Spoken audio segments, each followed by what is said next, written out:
Assalamualaikum warahmatullahi taala wabarakatuh. Perkenalkan, nama saya Nyang Ridwan, calon guru penggerak angkatan 10 dari SMPN 1 Atap 2 Panca Tengah, Kabupaten Tasikmalaya. Di sini saya akan menampilkan diseminasi budaya positif untuk memenuhi salah satu tugas modul 1.4. Selamat menyaksikan. Bismillahirrahmanirrahim. Assalamualaikum warahmatullahi taala wabarakatuh. Waalaikumsalam warahmatullahi wabarakatuh. Alhamdulillahirabbil alamin wa bihi nasta'in ala umuri dunya waddin wa ala alihi wa sahbihi ajmain. Amma ba'du. Pertama-tama marilah kita panjatkan puji dan syukur kehadirat Ilahi Rabbi. Salawat dan salam semoga terlimpah curah selalu kepada baginda tercinta yakni Habibana wa Nabiyana Muhammad sallallahu alaihi wasallam. Bapak Ibu guru yang saya hormati,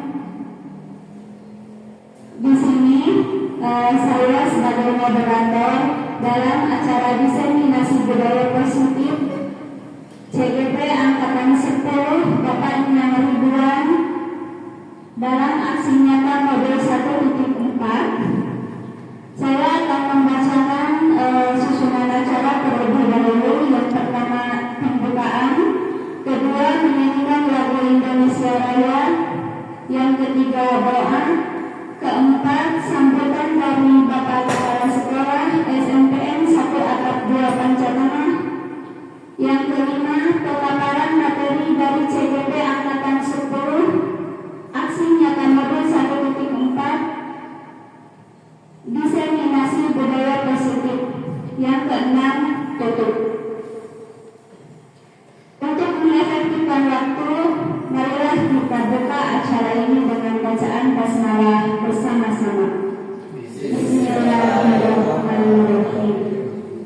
Dilanjut acara yang kedua, yaitu menyanyikan lagu Indonesia Raya. Hadirin dimohon berdiri.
Hadirin dimohon duduk kembali.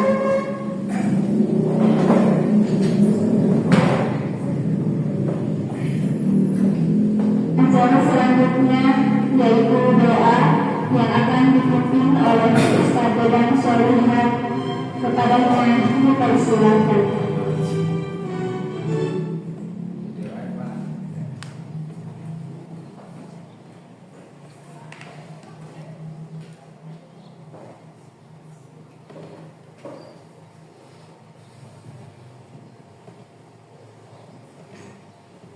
Assalamualaikum warahmatullahi wabarakatuh.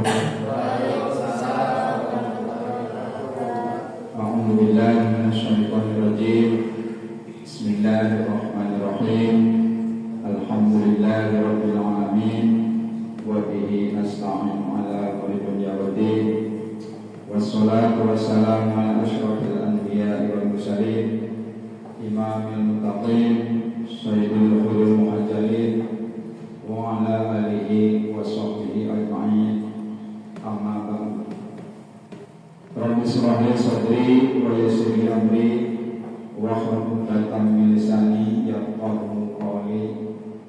Subhanaka la ilma lana illa ma 'allamtana innaka antal alimul hakim. La haula wa la quwwata illa billahil aliyyil. Satu salam doa ulang serangan masuk dua kali masyarat sarang istiqamah. A'udzubillahi minasyaitonirrajim. Bismillahirrahmanirrahim. Asyhadu an la ilaha illallah wa asyhadu anna Muhammadar Rasulullah. Astagfirullahaladzim. Astagfirullahaladzim. Astagfirullahaladzim. Alladzi la ilaha illa huwal hayyul qayyum wa atubu ilaih. Allahumma shalli ala sayyidina Muhammadin wa syafiina wa Muhammad wa sallim radhiyallahu tabaraka wa ta'ala wa sahabati ajmain. Amin ya Allah ya rabbal alamin. Bismillahirrahmanirrahim. Alhamdulillahi rabbil alamin. Hamdasyakir hamdan ya Rabbana wa rasuluk kama yang bagi jalali wa karim wa rasulullah. Bismillahirrahmanirrahim. Allahumma inna wa ta'ala bersolat murid SMP 1 atap 2 Panca Tengah min ahli ilmi min ahli khair wa la taj'alna min ahli dzurri innaka la tawwabur qadir. Rabbana hab lana min azwajina Jatina qurrata a'yun waj'alna lil muttaqina imama. Rabbana la tuzigh qulubana ba'da idh hadaytana wa hab lana min ladunka rahmatan innaka antal wahhab. Allahu latifun bi ibadihi yarzuqu man yasha'u wa huwa qawiyul aziz. Allahumma iftah lana abwaabal khairi wa abwaabal barakati wa abwaabal ni'mati wa abwaabal rizqi wa abwaabal quwwati wa abwaabal sihhati wa abwaabal salamati wa abwaabal afiyah wa abwaabal jannah. Allahumma afina min kulli bala'in wa dhurrin wasrif anna bihaqqil mu'min wa bikal karim syarrad dunya wa adzabal akhirah wa qul lana wa lahum bi rahmatika ya arhamar rahimin. Rabbana atina fid dunya hasanah wa fil akhirati hasanah wa qina adzabannar. Subhana rabbika rabbil izzati amma yasifun wa salamun alal mursalin walhamdulillahi rabbil alamin. Assalamualaikum. A'udzubillahi minasyaitonirrajim. Bismillahirrahmanirrahim. Alhamdulillahirabbil alamin arrahmanir rahim maliki yaumiddin. Iyyaka na'budu wa iyyaka nasta'in. Ihdinas siratal mustaqim. Siratal ladzina an'amta 'alaihim ghairil maghdubi 'alaihim waladdallin. Assalamualaikum warahmatullahi wabarakatuh.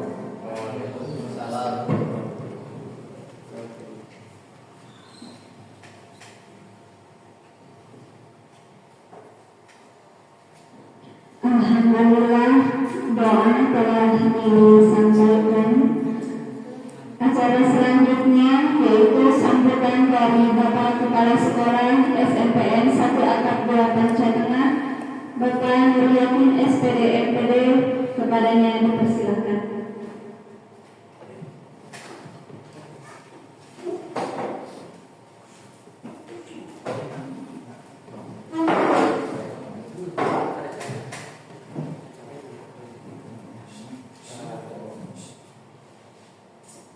Assalamualaikum warahmatullahi wabarakatuh. Waalaikumsalam. Bismillah, alhamdulillah, wassalatu wassalamu ala rasulillah sayyidina Muhammad ibn Abdillah wa ala alihi wa ashabihi wa mawala. Asyhadu an la ilaha illallah wahdahu la syarika lah wa asyhadu anna Muhammadan abduhu wa ورسوله الذي لا نبي ورسول بعده. أيها الحاضرون رحمكم الله اتقوا الله حق تقاته ولا تموتن إلا وأنتم مسلمون. Pertama-tama marilah kita panjatkan puji dan syukur kehadirat Allah Subhanahu wa taala atas karunia-Nya pada kesempatan ini kita bisa berkumpul dalam kegiatan diseminasi budaya positif di SMP Negeri 1 Atap 2 Banjar Tengah. Salawat dan salam semoga tercurah limpahkan kepada baginda Habibana wa Nabiyana Muhammad sallallahu alaihi wasallam. Yang saya hormati narasumber diseminasi budaya positif, yang saya hormati Ketua Komite SMP Negeri 1 Atap 2 Banjar Tengah beserta para pengurusnya, ada sekretaris, ada bendahara, Bapak Ibu guru semuanya yang hadir ikuti kegiatan ini. Dalam kesempatan ini saya sangat bersyukur sekali dikarenakan ada salah seorang rekan kita di SMP Negeri 1 Atap 2 Banjar Tengah menjadi calon guru penggerak angkatan 10 dalam pendidikan guru penggerak sebagai transformasi pendidikan menuju kualitas pendidikan Indonesia Emas tahun 2045. Salah satunya adalah adanya guru penggerak dengan semboyannya tergerak dan gerakan. Artinya bahwa guru penggerak itu bertujuan dalam transformasi pendidikan Indonesia mempercepat apa yang disebut dengan kurikulum merdeka. Dan salah satu kegiatannya adalah bahwa kita semua meyakini apa yang disebut dengan kebajikan universal. Artinya kebaikan yang disebut universal yang bebas dari sekat-sekat agama, suku, bangsa dan lain-lain. Dan keyakinan itu dapat diyakini atau dijadikan pijakan oleh seluruh umat manusia, seperti disiplin, keras, kerjasama, sopan santun. Itu adalah semua manusia yang bersifat universal ada di dalam ini. Itu sudah begini. Jadi kita berangkat dari keyakinan tersebut sehingga menjadikan kesadaran diri kita itu dalam rangka menciptakan suasana aman, nyaman, dan ramah pada peserta ini. Itu adalah tujuan daripada budaya positif. Jadi kegiatan ini mudah-mudahan tidak hanya sebatas diseminasi, melainkan sudah budaya di kita, dimulai dari hal-hal kecil, dimulai dari diri kita, dan dimulai saat ini. Diawali dengan misalkan keyakinan kelas. Dari keyakinan kelas nanti bertransformasi menjadi keyakinan sekolah. Sehingga akhirnya kita tidak lagi yang disebut dengan reward and punishment. Dalam budaya positif tidak ada reward dan punishment. Yang ada apresiasi kepada di antara kita yang meyakini apa yang dijelaskan, apa yang menjadi kesepakatan kita bersama. Jadi itu berangkat dari kesadaran diri kita masing-masing sehingga muncul itu tidak lagi membuat sebuah perintah, tapi adalah kebutuhan, merupakan sebuah kebutuhan, sebuah habit yang dapat kita lakukan bersama-sama. Seperti disiplin, itu lagi kita misalkan menggiring siswa untuk melaksanakan sholat duhur. Tapi ketika waktu duhur adzan sudah dikumandangkan, maka secara bersama-sama kita melaksanakan wudhu, kemudian ambil wudhu, kemudian melaksanakan sholat. Begitupun ketika upacara, kita tidak lagi menyuruh orang lain, menyuruh teman lain, menyuruh siswa, menyuruh lainnya, tapi kita secara sadar bahwa setiap hari Senin pagi dilaksanakan upacara bendera, tapi kita secara bersama sepakat untuk datang ke tempat upacara. Itu masuk ke kelas. Jadi itu harus merupakan sebuah habit atau kebiasaan, kesadaran yang muncul dari diri kita tentang kesepakatan kita bersama. Mudah-mudahan kegiatan ini dapat bermanfaat dan nanti narasumber Pak Ridwan Sarjana Pendidikan Guru, ya. Jadi Pak ini sudah mendapatkan gelar Bapak Ibu Komite, Bapak Komite itu SPD GR karena dia lulusan program pendidikan guru prajabatan telah selesai, maka berhak padanya diberikan gelar profesional guru. Jadi Nya Ridwan SPD GR, Nya Ridwan Sarjana Pendidikan Guru. Kalau kita mengenal misalkan ada dokter, maka dokter, insinyur dan lain-lain. Dokter, insinyur guru adalah itu gelar profesional. Itu nanti pada saatnya kita akan menyimak sama-sama apa yang disebut dengan budaya positif, dan kita bisa melaksanakannya, dapat menjalankannya dalam kehidupan kita sehari-hari, baik kita sebagai guru di sekolah maupun kita bisa melaksanakannya dalam keluarga kecil, dalam bermasyarakat dan bernegara. Mungkin itulah sambutan yang dapat saya sampaikan. Terima kasih atas segala perhatiannya. Mohon maaf atas segala kekurangannya. Wallahul muwaffiq. Wassalamualaikum warahmatullahi wabarakatuh. Waalaikumsalam.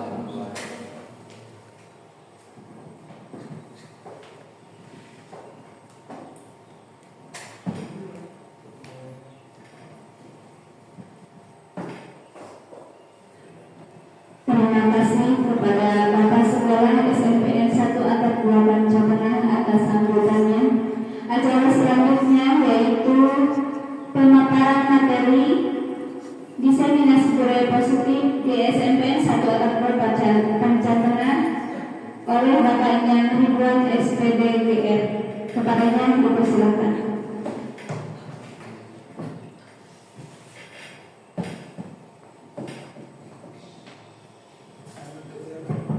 Assalamualaikum warahmatullahi wabarakatuh. Salam bahagia Bapak Ibu guru. Bismillahirrahmanirrahim. Alhamdulillahirabbil alamin. Wa bihi nasta'inu wa bihi wa bihi amma ba'du. Bapak Kepala Sekolah yang saya banggakan dan semoga selalu dilindungi Allah Subhanahu wa taala. Rekan-rekan guru yang saya banggakan dan saya cintai, semoga kita semua selalu dalam lindungan Allah Subhanahu wa taala, dan juga ketua komite dan para pengurus yang lainnya yang senantiasa bisa hadir dalam kegiatan diseminasi budaya positif di SMP 1 2 Pancomenang ini. Mudah-mudahan para komite selalu bersemangat untuk mendorong roda kegiatan di sekolah ini. Saya ucapkan banyak terima kasih atas kehadiran, dan juga para perwakilan, para perwakilan dari salah satu pengurus OSIS yang senantiasa bisa menghadiri dalam kegiatan ini. Mudah-mudahan kita semua mendapatkan manfaat dan mendapatkan hikmah dari kegiatan ini. Baiklah rekan-rekan ibu-ibu, di sini saya akan mencoba mengatakan salah satu apa itu yang disebut dengan budaya positif. Saya sengaja memberikan sebuah banner besar biar terlihat jelas bahwa penerapan budaya positif ini akan diterapkan atau sudah mulai diterapkan di SMP 1 2 Pancomenang. Perkenalkan, saya adalah Nya Ridwan sebagai calon guru penggerak angkatan 10, dan beliau yang ada di sebelah sini adalah fasilitator saya, yaitu Raden Fauzia Ulul Hasni SSI MSI. Ini yang selalu membimbing saya dalam kegiatan pendidikan sebagai guru penggerak. Kemudian di sini ada Bapak Dani Herdani. Beliau adalah selalu menjadi pengajar praktik saya yang membimbing di tingkat lapangan. Di sini saya akan mencoba memaparkan salah satu materi dari modul 1.4, yaitu budaya positif. Barangkali Bapak Ibu ada yang bertanya apa yang disebut dengan budaya positif, apa tujuannya budaya positif, dan apa yang menjadi latar belakangi budaya positif itu. Dan sebenarnya apa sih programnya? Perlu kita pahami. Silakan untuk moderator. Nah, ini adalah budaya positif. Maaf, saya pakai penunjuk saja. Budaya positif di sini menjelaskan pengertian budaya positif. Budaya positif adalah nilai-nilai kebiasaan-kebiasaan sekolah yang berpihak pada peserta didik agar mereka dapat berkembang menjadi pribadi yang kritis, penuh hormat dan bertanggung jawab. Ini adalah artian positifnya. Nah, salah satunya ada nilai-nilai kebaikan secara universal. Setiap individu manusia itu mempunyai potensi masing-masing. Misalkan saya potensinya dulu atau cita-citanya saya dulu itu menjadi seorang dokter. Tetapi karena ada prakarsa sebuah perubahan, di tengah-tengah mungkin ada tantangan, ada rintangan, sehingga yang dicita-citakan itu tidak tersampai. Itu adalah suatu cita-cita yang gagal. Perlu kita bangkitkan kembali dari kegagalan itu menjadi sebuah kesuksesan. Caranya ada perubahan mindset. Nah, di sini ada bentuk budaya positif. Sebenarnya kita sebagai guru kadang kala mengklaim anak itu tidak tahu apa-apa.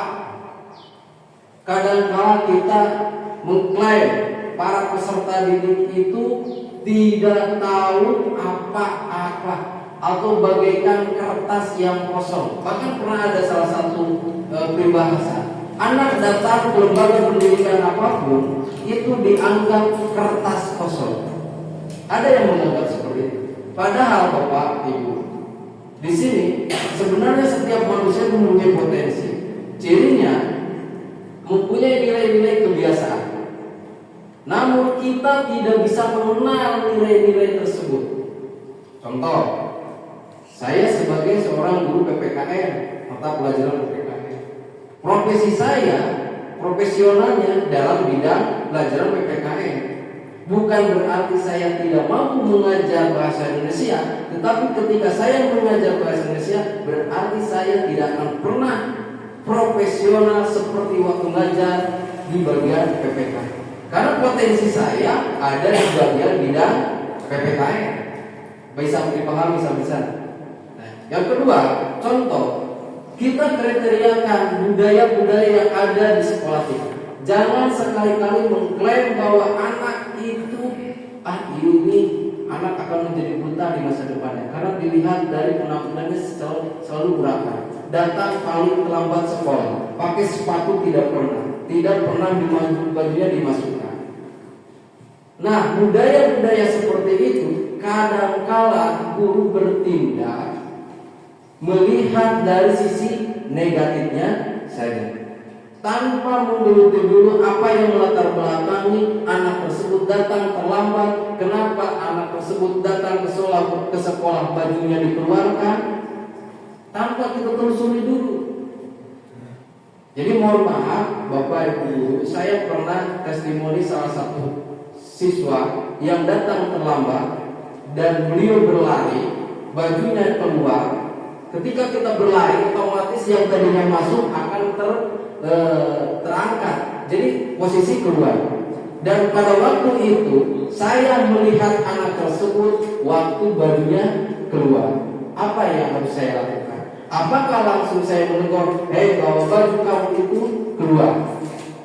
Nah, hal seperti itu kelihatan secara sepintas bahwa itu adalah budaya yang melanggar sebuah etika atau peraturan sekolah secara sepintas. Tetapi ketika kita menggali lagi, pasti anak tersebut baju keluar itu mempunyai satu alasan atau mungkin beberapa alasan yang bisa kita maklumi atau bisa kita jadikan rasional. Sehingga pemikiran kita yang tadinya negatif terhadap anak tersebut akan berubah menjadi positif, dan perlakuan kita juga ketika muncul itu seketika akan muncul perasaan yang positif dan perilaku positif, memperlakukan anak tersebut positif. Nah, itu contohnya. Karena ketika saya ambil anak tersebut, kenapa baju kamu tidak bisa dimasukkan? Mohon maaf Pak, saya biasanya selalu dimasukkan karena saya berlari dan tertarik, takutnya terlambatnya lebih, maka baju saya bisa keluar. Dan sekarang saya mengakui kesalahan. Nah, tunggulah yang selanjutnya. Silakan yang selanjutnya. Nah, kemudian yang kedua, budaya positif itu merupakan perwujudan dari nilai-nilai keyakinan yang universal. Kebiasaan-kebiasaan baik di sekolah, berpihak pada murid, akar murid, dapat berkembang menjadi pribadi yang memiliki karakter positif, belajar Pancasila. Budaya positif diawali dengan perubahan paradigma tentang teori kontrol. Nah, sebelumnya di sini ada budaya positif, perwujudan nilai-nilai keyakinan yang universal. Yakinkanlah Pak bahwa setiap manusia itu mempunyai potensinya yang di masa yang akan datang, karena kita bukan seorang paranormal yang bisa memutuskan kamu akan menjadi seorang presiden, kamu akan menjadi seorang ulama, kamu akan menjadi seorang guru, kamu akan menjadi seorang dokter. Tidak bisa Pak. Tidak ada satupun yang bisa membayangkan anak tersebut itu. Tetapi kita akan mengenali karakter yang tertanam di anak tersebut, potensi apa yang harus kita bimbing, potensi apa yang harus kita selalu dampingi agar potensinya tidak melenceng. Seperti itu. Contoh, mungkin kalau ulama akan mengenal santrinya, oh ini akan saya jadikan seperti ahli kitab apa, mempunyai basisnya seperti apa. Karena dilihat dari segi potensi kemampuannya setiap orang itu berbeda. Nah di sini juga akan nampak dari kebiasaan-kebiasaan yang berpihak pada murid. Nah kita tugasnya sebagai seorang guru, ingat, guru itu bukan hanya untuk diguru dan ditiru, tetapi besar pengaruh guru di masa yang akan datang dan masa yang sekarang. Karena faktor yang kita hadapi ini bukan generasi milenial lagi, tapi sudah generasi Z. Generasi Z, kalau dilihat dari abjad saja, Z itu yang bagian yang berapa? Ya, kan hampir sudah dekat dengan terakhir. Sudah bagian dengan Y. Nah di sini menunjukkan tantangan dan rintangan dan apa yang harus kita kaitkan dengan sesuai zaman ini. Terkadang kita menyalahkan, oh ini zamannya sudah edan. Terkadang seperti itu. Padahal ketika itu beban kita menjadi seorang guru perlu mensiasati bahwa zaman-zaman pernah dipersalahkan, tapi kita yang mengisi zaman tersebut harus mengisi zaman dengan hal-hal yang bisa mengimbangi dengan zaman tersebut. Seperti halnya hukum saja. Ketika menetapkan salah satu hukum, otomatis ketika sudah terjadi dan supaya tidak terulangi lagi, tetapkan hukum tersebut. Nah di sini juga ada nilai-nilai kebaikan, kebiasaan-kebiasaan yang di sekolah. Contoh, kalau di sekolah kita ada pembiasaan, secara tidak langsung itu dalam membentuk karakter. Contoh, Bapak Komite dulu menganjurkan bahwa di sekolah kita itu harus berbasis religius Islami. Cukup memberikan motivasi seperti itu atau memberikan arahan seperti itu. Tetapi ketika kita jalani, apa yang harus kita jalani? Apa yang harus kita jalankan? Supaya anak tersebut bisa terbimbing ke arah yang sesuai dengan keinginan orang tua dan keadaan yang di lingkungan sekolah. Seperti religius Islami, yaitu dengan cara pembiasaan minimal pagi kita sholat duha bersama. Tujuannya ketika sudah bisa terrealisasi di sekolah, pembiasaan hal positif seperti itu untuk membentuk karakter peserta didik, untuk membentuk karakter lingkungan tersebut, sehingga akan terciumlah bahwa para peserta didik yang ada di SMP 1 atap 2 Pancatengah itu, satu, pintar mengaji kitab kuning karena sudah terbiasa membaca kitab kuning di tiap pagi hari. Di SMP 1 atap 2 Pancatengah itu bebas dari sampah plastik karena setiap pagi pembiasaan pembuangan sampah pada tempatnya dan diutamakan ada operasi sampah plastik.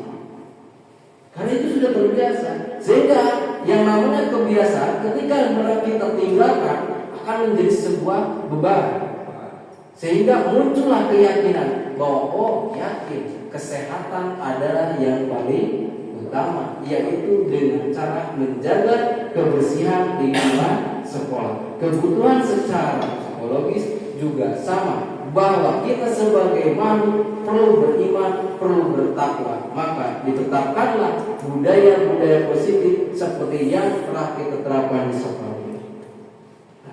Selanjutnya di sini ada Ya, bagus. Perubahan paradigma belajar.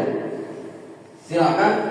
Pembelajaran merupakan berorientasi pada kegunaan kompetensi dan pengembangan karakter yang sesuai dengan nilai-nilai Pancasila.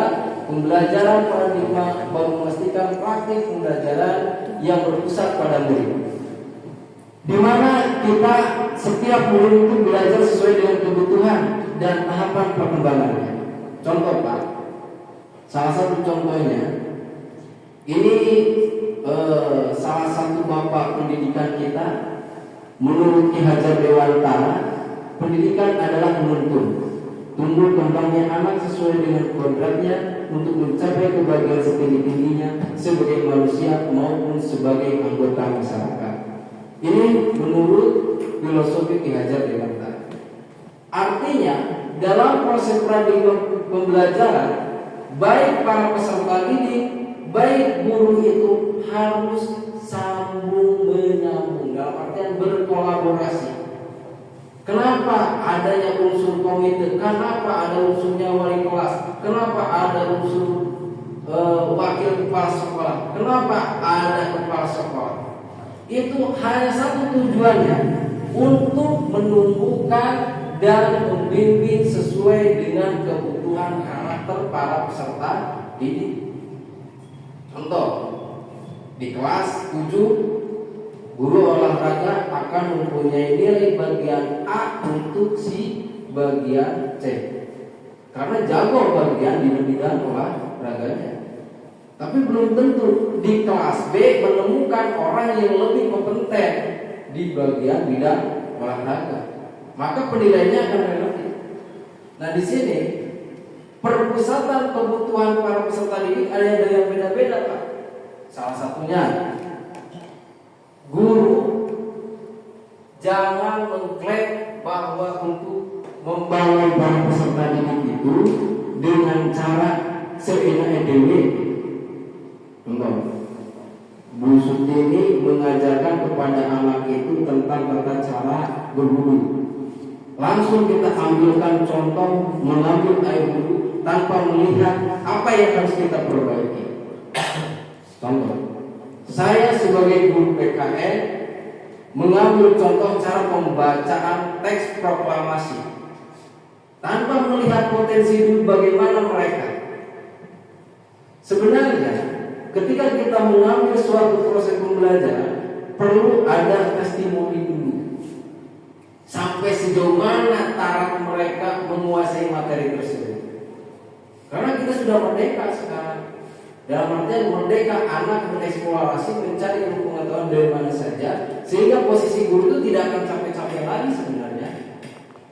Karena cuma untuk menggiring anak tersebut, apa yang sudah dipahami perlu kita bimbing supaya tidak terpencet. Seperti itu. Maka ketika mereka terjun saja, menurut Ki Hajar Dewantara, pendidikan itu sebagai menuntun. Dalam artian anak sudah mempunyai keinginan sendiri dan sudah termotivasi, dan terus kita sebagai guru berfungsinya itu sebagai fasilitator, gitu kan? Menjadi seorang fasilitator. Jangan sampai ketika bapak ibu menjadi guru itu sebagai otoriter. Kerjakan ini A sampai halaman 1 sampai dengan halaman 20. Pak, yang ada anak itu akan mengeluh. Karena setiap anak itu mempunyai batasan-batasan. Selanjutnya, nah ini perubahan budaya positif. Sekian besar, ada beberapa tahapan. Bahkan di sini ada Dr. William Glasser. Saya mengambilnya salah satu tokoh pendidikan psikiater dalam pendidikan, yaitu William Glasser. Dalam kontrol teori yang kemudian hari bisa berkembang dinamakan Chip Theory, atau meluruskan beberapa miskonsepsi tentang makna kontrol. Ingat bahwa kita itu menjadi seorang guru ada yang disebut sebagai kontrol saya. Nah, bagian tahapan-tahapan kontrol di sini, next.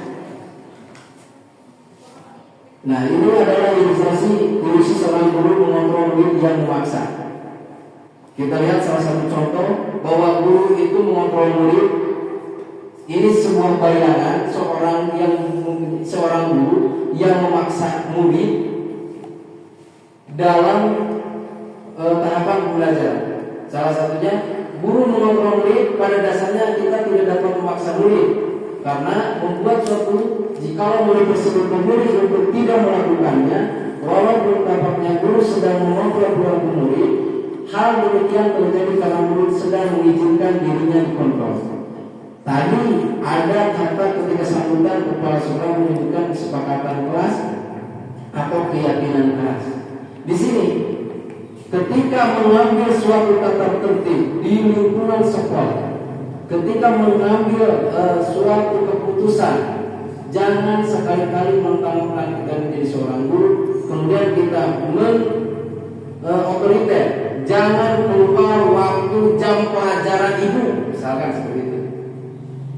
Apapun alasannya, baik atau tidak Pak? Kalau seperti itu, baik atau tidak kira-kira? Ya, tidak. Atau kita menetapkan kamu tidak boleh kentut di ruangan kelas, baik atau tidak? Tidak. Nah, di sini posisi kontrol bagaimana kalau kita menjadi seorang guru untuk menjadi posisi kontrol? Nah, ini bisa kita laksanakan, tapi ada kesepakatan dulu dengan para peserta didik dan kita. Kita menjadi seorang fasilitatornya, dan tetap pembelajar itu bukan guru yang belajar, para peserta didik. Oleh karena itu posisi kita itu apapun, kita itu menggiringkan murid tersebut ke arah yang lebih baik. Ya, tujuan kita hanya mengontrol, diizinkan, nanti ada beberapa tahapannya. Next, ini adalah salah satu contohnya. Kemudian yang kedua, ilusi bahwa semua penguatan positif efektif dan bermanfaat. Penguatan positif atau bujukan adalah bentuk-bentuk kontrol. Ingat, ada tadi bujukan. Contoh, Pak Hakim menyuruh Andika untuk ke depan mendemonstrasikan atau mempresentasikan tugasnya dengan kata-kata seperti ini. Silakan Andika masuk ke depan dan presentasikan. Nanti kalau Andika berhasil ke depan mempresentasikan, Bapak kasih hadiah. Baik atau tidak? Baik atau tidak? Kira-kira Pak Komite gimana? Baik atau tidak? Baik atau tidak? Ya, turun Pak sendiri tidak. Nah, Pak Irwan ada masukan baik atau tidak? Tidak. Pak Riyad, baik atau tidak? Kurang baik. Pilihannya baik atau tidak. Jadi baik Pak. Salah satunya, ketika kita menyuruh anak ke depan berani tampil, tujuan kita itu untuk melatih anak tersebut supaya percaya diri. Namun kita diberikan iming-iming, siapa yang bisa tampil diberikan hadiah dalam bentuk barang. Contohnya, itu adalah perbuatan bukan menjadi seorang fasilitator, karena itu akan menumbuhkan salah satu nilai kesombongan dari anak tersebut.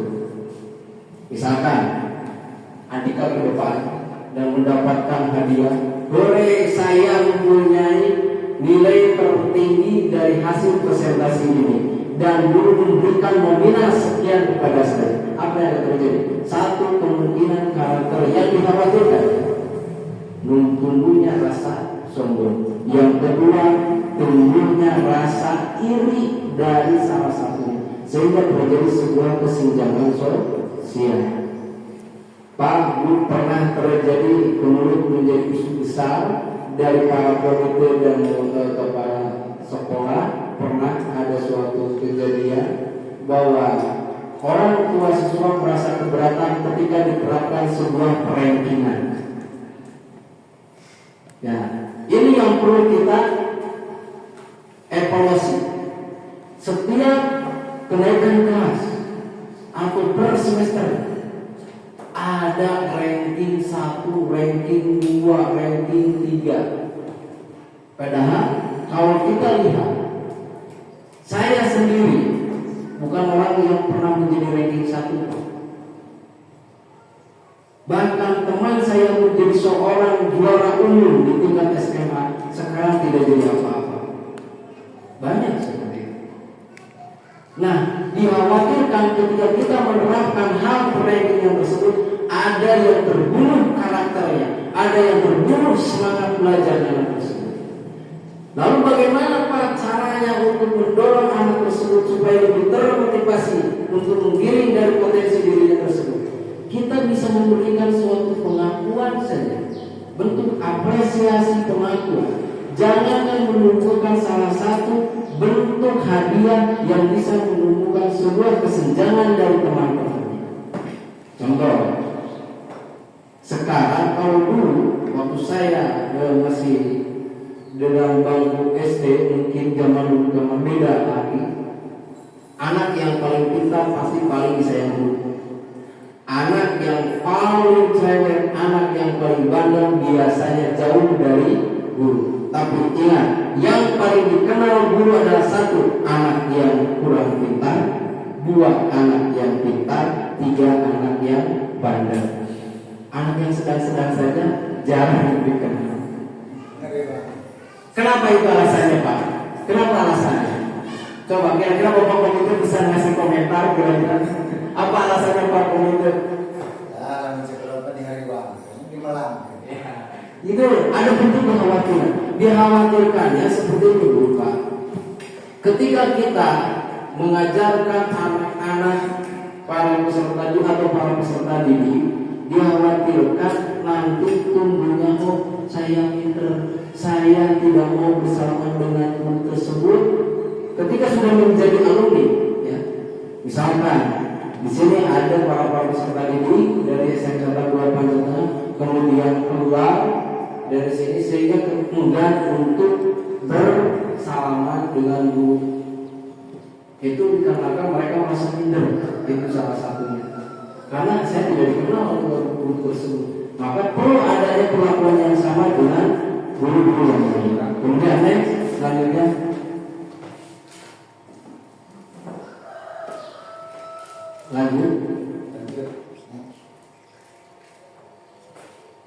lanjut Pak. Di sini ada istilah orang dewasa melihat untuk memaksa. Ada kata-kata bahwa orang dewasa perlu melihat untuk memaksa. Banyak orang dewasa percaya bahwa mereka itu memiliki tanggung jawab yang besar terhadap kalau membuat murid-muridnya berbuat hal-hal tertentu.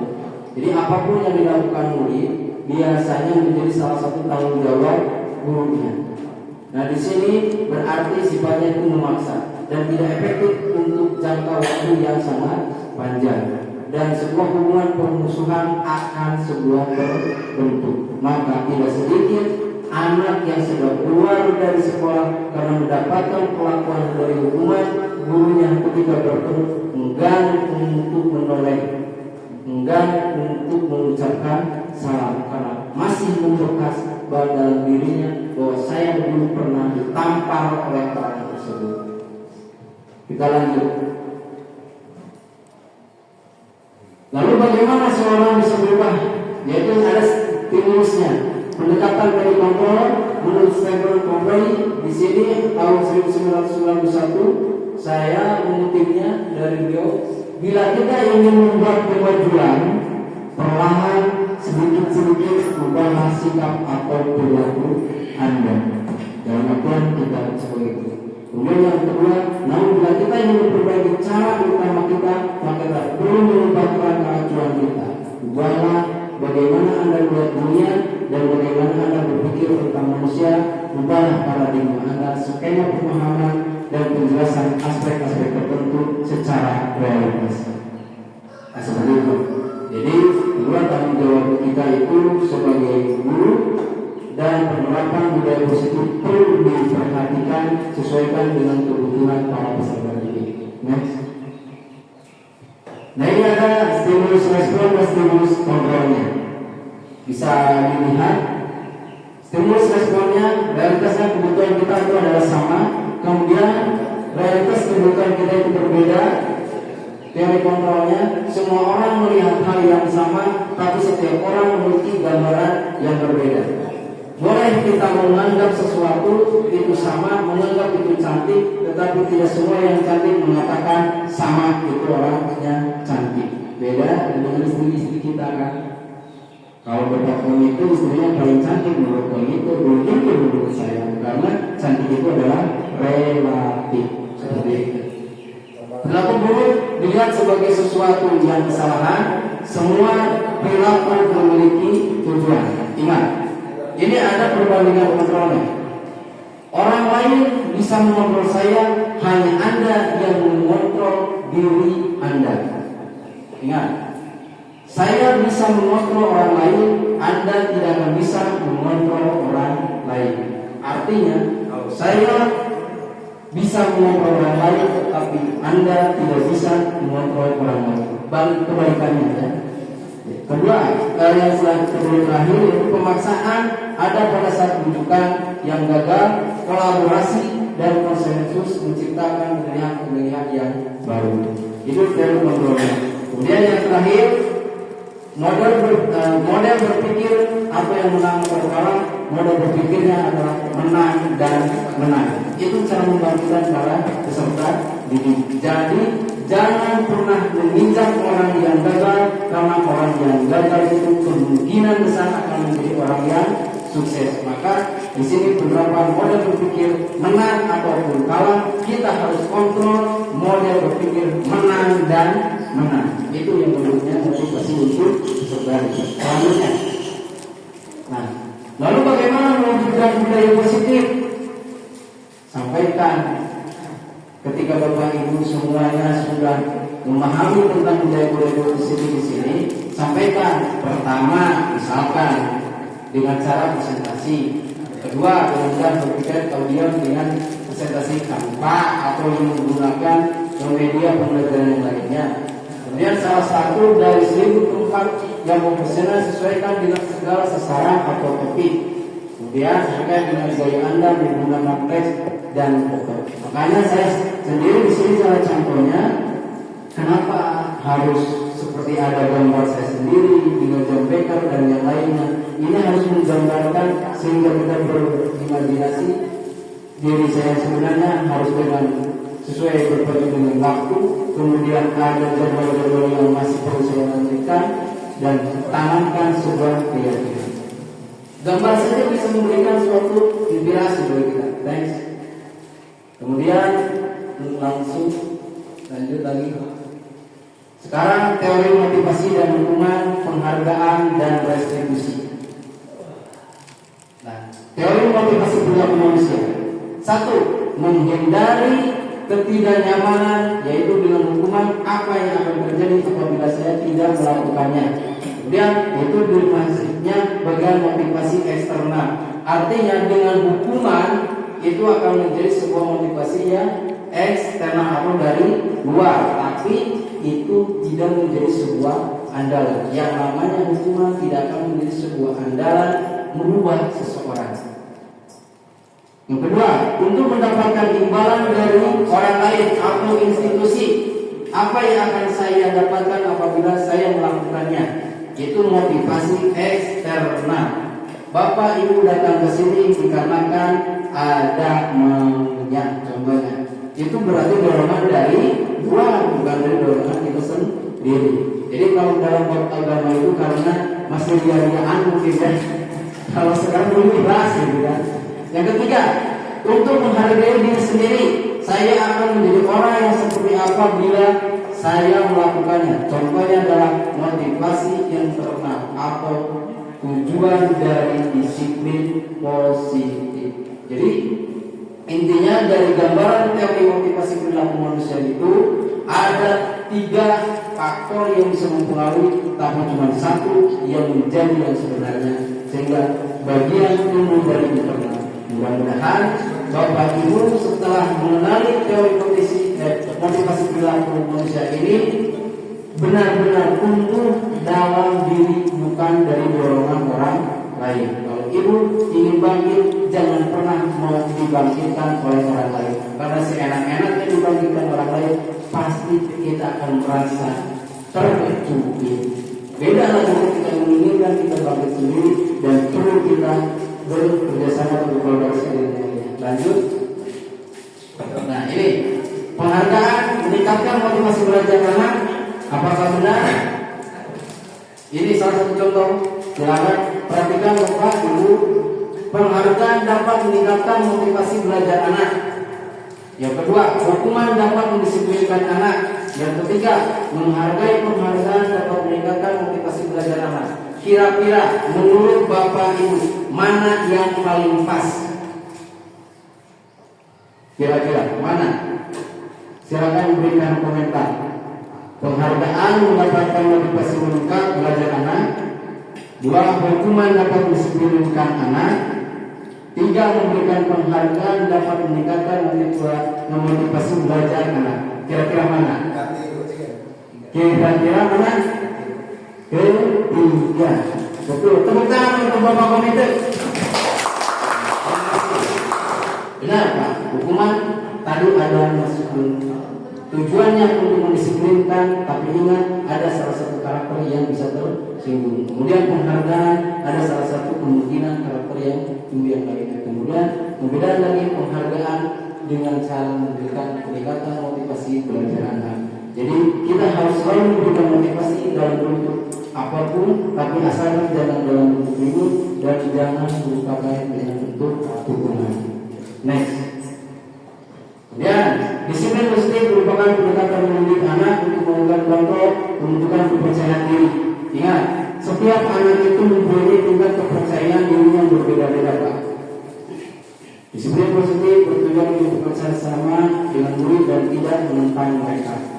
Ini salah satu daripada mengkritik kelemahan mereka menggunakan penguatan positif untuk mempromosikan perilakunya yang baik. Karena kadang banyak anak-anak yang ugal-ugalan itu pada dasarnya baik, cuman caranya saja untuk mencari perhatian yang berbeda-beda.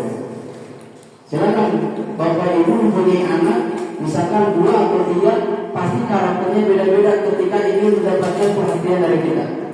Yang satu mungkin dengan cara menangis, yang kedua mungkin dengan cara manja-manjaan, gitu. Yang ketiga mungkin dengan cara marah-marah. Apakah Bapak Ibu semua membedakan perhatiannya? Tidak. Tapi perlakuan mereka ketika ingin mendapatkan perhatian dari seorang guru juga mempunyai tata cara yang berbeda. Nah, perlu kita ambil positifnya saja dari hal seperti itu. Kenali karakter tersebut. Lanjut. Nah, ada hukuman dan konsekuensi. Kira-kira di sini ada hukuman dan konsekuensi. Kira-kira saya berikan ilustrasi gambaran ya. Yusuf masuk ruangan terlambat dan di-push-up-kan. Hukuman atau konsekuensi? Hukuman atau konsekuensi? Hah? Coba aku sendiri gimana? Hukuman. Sekarang Bapak komputer menumpahkan air di meja guru. Kemudian Bapak komputer menguap sampai dengan mesin. Hukuman atau konsekuensi? Konsekuensi. Lalu apa yang kira-kira bayangan Bapak Ibu yang membedakan antara hukuman dengan konsekuensi?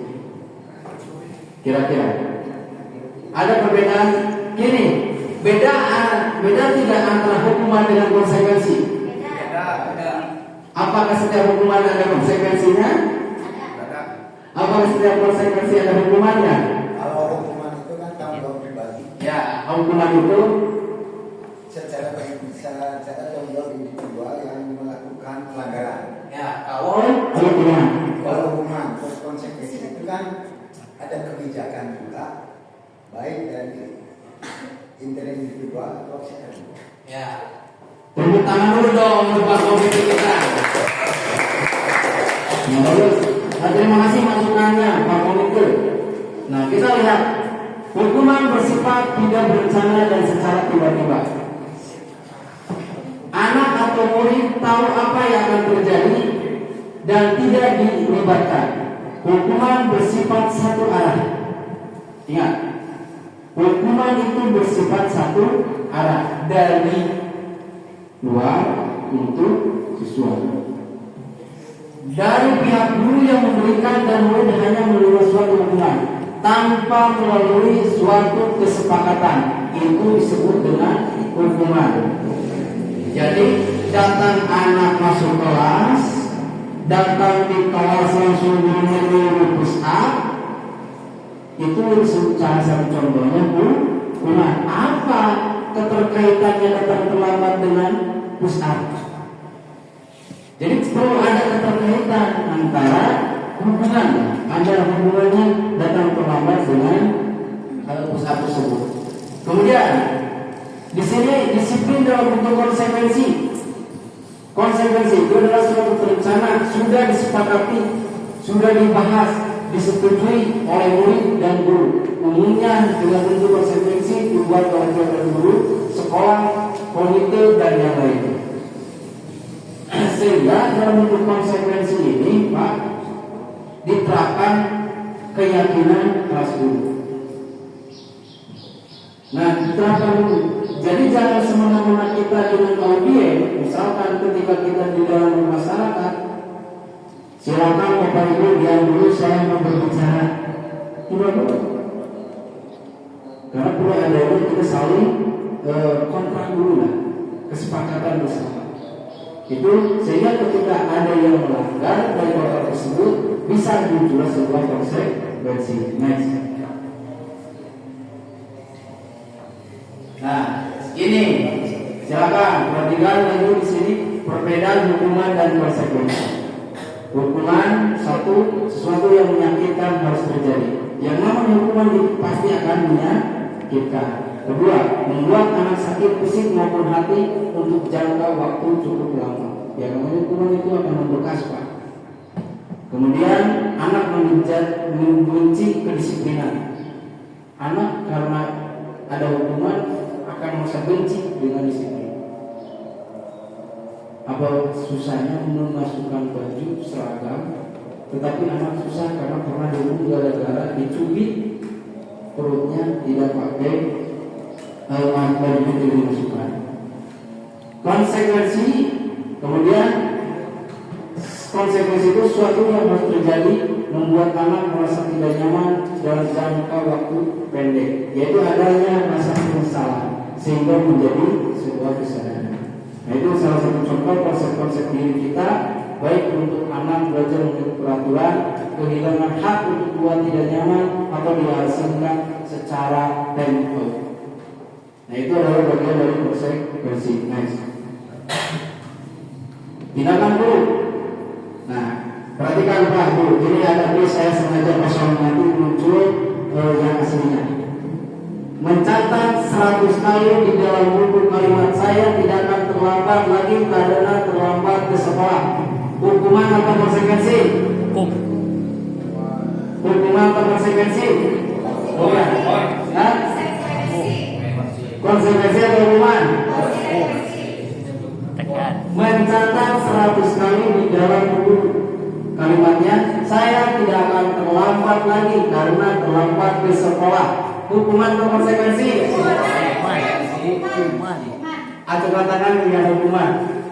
1, 2, 3. 1, 2, 3, 4, 5, 6, 7, 8. 8 orang adalah hukuman. Berarti sisanya konsekuensi. Nanti kita lihat kisi-kisi ya. Tong labil awas. Sampai menitlah Pak Bu yang soalnya apa hubungannya sehingga kita hukuman atau konsekuensi. Lari mengelilingi lapangan basket 2 kali karena terlambat hadir di sekolah. Hukuman atau konsekuensi? Hukuman. Yang ini sepakat hukuman? Sepakat. Kalau poin yang satu tadi beda ya. Ada yang konsekuensi dan hukuman. Berarti nanti salah semua. Murid diminta untuk push up 15 kali karena tidak menggunakan masker ke sekolah. Hukuman. Konsekuensi.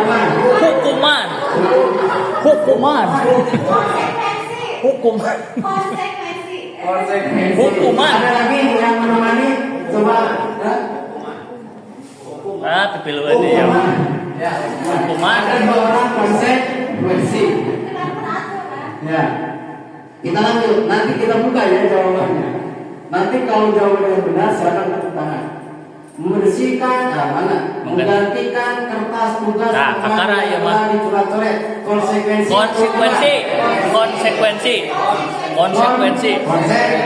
Sepakat semua konsekuensi? Sepakat. Nanti kita lihat jawaban. Hiji-hiji lur bakal ngaku. Ya. Bakal ngaku.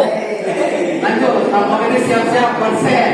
Membersihkan Konsekuensi. tidak tulis karena tersinggung pada saat belajar. Konsekuensi atau hukuman? Konsekuensi. Sepakat konsekuensi. Ya, bagus. Sekarang poin mendekati terakhir. Poin disuruh untuk tidak mengenakan sepatu seharian di sekolah karena tidak menggunakan sepatu hitam. Konsekuensi atau hukuman? Konsekuensi. Konsekuensi ya Allah. Konsekuensi. Konsekuensi. Ini kunci jawaban komentar. Menurut Pak Komentar konsekuensi. Menurut PJOK gimana? Ya, si eta mah konsekuensi Japar. Kita buka jawabannya. Konsekuensi Japar. Lari mengelilingi lapangan basket 2 kali karena terdapat 10 menit untuk pelajaran PJOK. Hukuman. Kita tanya dulu berolahraga.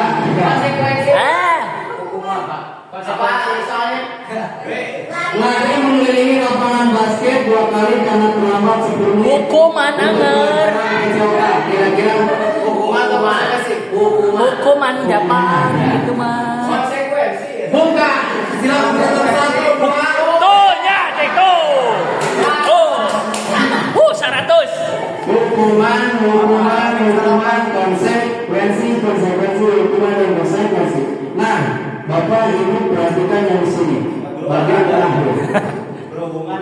Lari mengelilingi lapangan basket 2 kali karena terlambat 10 menit untuk pelajaran PJOK. 2 kali lari di lapangan karena terlambat masuk 10 menit. Kenapa harus menjadi konsekuensi? Karena di lapangan kalau mau basket biasa ada pemanasan, itu lari. Keberatan. Tadi itu harus menjadi konsekuensi. Keberatan. Itu kan ada arahan dulu. Ya. Ini. Lari mengelilingi lapangan basket. Ya. Selama 10 menit untuk pelajaran PJOK karena ada pemanasan dulu. Sehingga Ganti bahasana. konsekuensi. Siswa menulis 2 lembar dalam buku karena terlambat masuk. Ini adalah hukuman. Mencatat 100 kali dalam buku kalimat saya tidak akan terlambat lagi karena terlambat ke sekolah. Apa hubungannya? Tidak ada keterkaitan. Nah itu bedakan antara hukuman dan konsekuensi. Next, Pak. Mung diprotes lewat langsung. Ini muncul lagi. Suatu perkataan adalah suatu benda atau peristiwa yang diinginkan yang dibuat dengan persyaratan. Nah, Anda yang melakukan ini, maka Anda mendapatkan perlombaan yang diinginkan. Kemudian di sini ada bagian saya tidak berulang kalau menunjukkan hadiah kepada anak-anak agar berguna bertanggung jawab atau kepada seorang guru agar mempelajari sesuatu yang baru atau kepada orang karyawan melakukan pekerjaan yang berkualitas. Kita sedang berasumsi mereka itu dapat melakukannya atau mereka tidak akan memilih untuk melakukannya. Jadi ketika kita mengambilkan sebuah hadiah akan ada muncul mungkin mereka akan melakukannya karena merasa mampu, mungkin mereka akan mundur karena akan merasa tidak mampu. Itu yang disebut diberdayakan lewat pemberian penghargaan. Jadi sama hanya memberikan kesempatan untuk bagi orang yang masuk saja. Sedangkan tujuan kita semua harus terfasilitasi. Lanjut. Apa itu restitusi? Pak, Bu, ini adalah restitusi. Ini bagian restitusi, proses penciptaan kondisi bagi murid untuk memperbaiki kesalahan mereka, sehingga mereka bisa kembali ke kelompok mereka dengan karakter yang kuat. Restitusi juga merupakan proses kolaboratif yang mengajarkan murid untuk mencari solusi masalah mereka dan membantu murid berpikir tentang hal seperti apa yang mereka menjadi tujuan mulia dan bagaimana mereka harus memperlakukan orang lain. Intinya dalam kegiatan restitusi itu kita perlu menstabilkan lanjut Pak. Nah, ciri-ciri restitusi pertama, bukan untuk menembus sebuah kesalahan. Yang kedua, memperbaiki hubungan atau tawaran, bukan paksaan. Kemudian restitusi itu menuntut untuk melihat ke dalam diri. Yang kelima, restitusi itu mencari kebutuhan dasar mendasari tindakan. Yang keenam, restitusi diri adalah cara yang paling baik. Kemudian restitusi fokus pada karakter, bukan sebuah tindakan. Kemudian restitusi mengembalikan murid yang berbuat salah pada kelompoknya. Kalau disimpulkan dari ciri-ciri restitusi ini, intinya kita membentuk peserta didik itu bukan menjadi seorang dokter, bukan membentuk menjadi seorang presiden, tapi bentuk karakternya ke arah yang lebih baik. Itu bentukan dari restitusi. Lanjut. Di sini ada bagian identitas yang gagal dan identitas yang sukses. Identitas yang gagal adalah dalam bentuk penerapan hukuman dan konsekuensi. Identitas yang sukses itu satu dengan konsekuensi, kedua dengan restitusi. Yang terbaik dari identitas penanganan gagal, konsekuensi dan restitusi adalah penerapan restitusi. Silakan, ini adalah korban, contoh korban mendapatkan keadilan kalau penerapan sebuah hukuman. Kemudian kalau konsekuensi itu murid, anak dibuat tidak nyaman. Kemudian restitusi itu masalah bisa terpecahkan. Next, lanjutkan. Next terus. Nah, ini mengapa tidak peraturan saja? Mengapa harus keyakinan? Kira-kira di sini sekali lagi untuk pertanyaan romantik di sini, mengapa kita memilih peraturan harus menggunakan helm bila mengendarai kendaraan motor roda 2? Ada pertanyaan seperti itu. Nanti kita jawab. Lanjut Pak. Nah, budaya positif. Terus nilai kejawaban peserta tadi sudah. Lanjut teori hukum. Nah, ini lanjut yang tadi. Nah, ini ada peraturan barusan. Peraturan dan keyakinan kelas. Contoh Pak, ketika menerapkan sebuah peraturan itu selalu kembali kepada buku dan ke tempatnya. Keyakinan kelasnya itu adalah bentuk tanggung jawab. Misalkan dilarang mengganggu orang lain, keyakinan kelasnya dalam dirinya itu adalah menghormati orang lain. Peraturannya sebut. Kemudian tidak hadir di sekolah 15 menit sebelum pembelajaran. Peraturannya, keyakinan kelasnya itu adalah menghormati orang lain dan berkomitmen. Itu tumbuhnya dari diri sendiri, bukan dari orang lain. Kemudian dilarang melakukan kekerasan, yaitu kebutuhan dasar manusia itu keselamatan, menghormati orang lain. Kemudian bergantian atau menunggu giliran, antri ya, itu menghormati orang lain dan melatih sebuah kesabaran. Kemudian gunakan masker, kesehatan dan keselamatan. Maka tadi munculnya itu sebuah hukuman. Jangan berlari di kelas atau koridor, keselamatan dan keamanan. Nah, ini adalah salah satu contoh peraturan atau kesepakatan kelas sehingga menumbuhkan sebuah peraturan keyakinan kelas pribadinya masing-masing dan kembali di para peserta didik. Ini salah satu bentuk penerapan. Ketika kita yang menerapkan disiplin positif, berarti yang harus kita terapkan itu kesepakatan kelas dulu, sehingga menjadi sebuah peraturan, sehingga menjadi sebuah keyakinan dalam diri anak tersebut. Itu yang bisa saya sampaikan pada kesempatan hari ini untuk bagian peraturan dan keyakinan kelas. Mudah-mudahan materi yang bisa saya sampaikan ini bermanfaat dan khususnya untuk pengembangan diri saya dan bagi kita semua. Sekian, assalamualaikum warahmatullahi wabarakatuh. Waalaikumsalam. 12 jam. Dari Satya. Selama ada dekat.